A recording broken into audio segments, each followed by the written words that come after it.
ही आहे एका वीर स्त्रीची कथा जिच्या गुप्त युद्धाने अनेकांचे प्राण वाचवले आणि भारताला विजयाच्या दिशेने नेले. मित्रांनो, तुमचे व्हिडिओ बोल या युट्यूब चॅनलमध्ये स्वागत आहे. पहलगामात दहशतवादी हल्ला आणि भारताचा हवाई हल्ल्यानंतर भारत आणि पाकिस्तानमध्ये तणावाचे वातावरण आहे. येणारे काही दिवस दोन्ही देशांसाठी खूप महत्त्वाचे असतील असं मत संरक्षण तज्ञांनी व्यक्त केलंय. आणि याच पार्श्वभूमीवर तुम्हाला अभिमान वाटेल अशा एका भारतीय महिला गुप्तहेराची कहाणी आपण आज या व्हिडिओच्या माध्यमातून जाणून घेणार आहोत. ही कहाणी ऐकून राष्ट्रपती प्रेम, धैर्य आणि समर्पणाची नवीन व्याख्या तुम्हाला नक्कीच कळेल. या भारतीय गुप्तहेराची कहाणी 1971च्या युद्धाशी जोडलेली आहे. दिल्ली विद्यापीठात शिकणाऱ्या जम्मू आणि काश्मीरमधील एका विद्यार्थीला अचानक घरी बोलवले जाते आणि 1969 मध्ये ही कहाणी सुरू होते. ती एक साधी विद्यार्थिनी होती, शास्त्रीय नृत्य करणारी होती, पण वडिलांच्या शेवटच्या इच्छेसाठी तिने आपलं आयुष्य बदलून टाकलं. ही स्टोरी आहे सहमत या भारतीय महिला गुप्तहेराची, जिने 1971च्या भारत पाकिस्तान युद्धात महत्वाची भूमिका बजावली होती. वडील समोर उभे होते आणि तिला म्हणाले की मुली, माझी शेवटची इच्छा आहे की माझ्या मुलीने देशाची सेवा करावी. वडिलांच्या देशभक्तीच्या शब्दांनी मुलीच्या हृदयाला स्पर्श केला आणि ती तिच्या देशासाठी मरण्यास तयार झाली. ही तीच मुलगी आहे जी नंतर सहमत या नावाने प्रसिद्ध झाली. 1971च्या युद्धात सहमतने महत्वाची भूमिका बजावली. हरिंदर सिंग सिक्का यांच्या कॉलिंग सहमत या कादंबरीनुसार सहमतीचे वडील भारताच्या गुप्तचर संस्थेत रॉ साठी काम करत होते. व्यापारामुळे त्यांचे सीमेपलीकडेही चांगले संबंध होते आणि याच कारणास्तव 1965च्या युद्धादरम्यान त्यांनी भारतीय एजन्सीला पाकिस्तानाबद्दल अनेक गुप्त माहिती पुरवली होती. पण वडिलांच्या आग्रहास्तव ती गुप्तहेर बनली आणि देशाची सेवा करू लागली.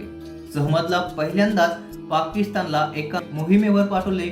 या मोहिमेच्या योजनेनुसार सर्वप्रथम पाकिस्तानला जाण्यासाठी तिला पाक सैन्यातील अधिकारी इक्बाल सय्यदशी लग्न करावे लागले.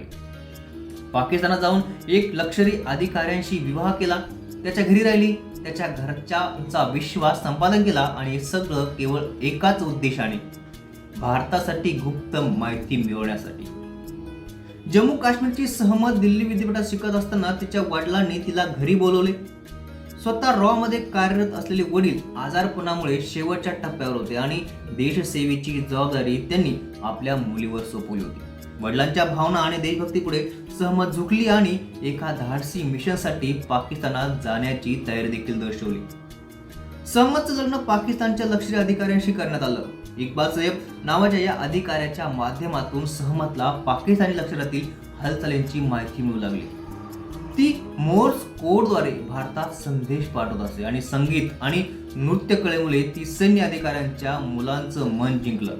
त्यामुळे तिचा वावर लष्करांच्या वर्तुळात वाढू लागला.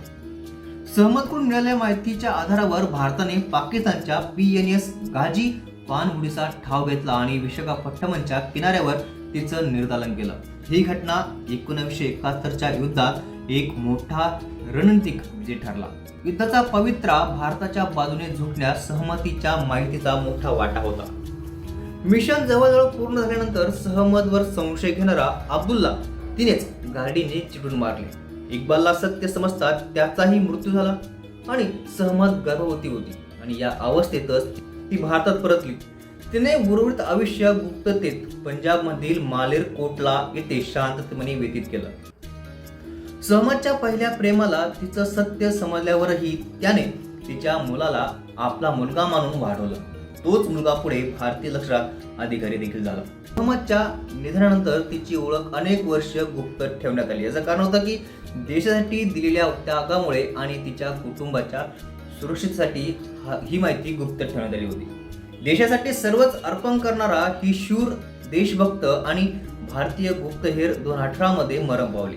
तिच्या मुलाला कोणताही धोका होऊ नये म्हणून सहमतीची खरी ओळख आजपर्यंत गुप्त ठेवण्यात आली. सहमतसारख्या महिला गुप्तहेरांचे योगदान नेहमीच अज्ञात राहते, पण त्यांच्या कार्याची जाणीव मात्र सर्वांनाच ठेवली पाहिजे.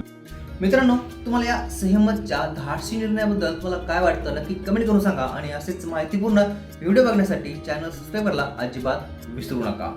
धन्यवाद.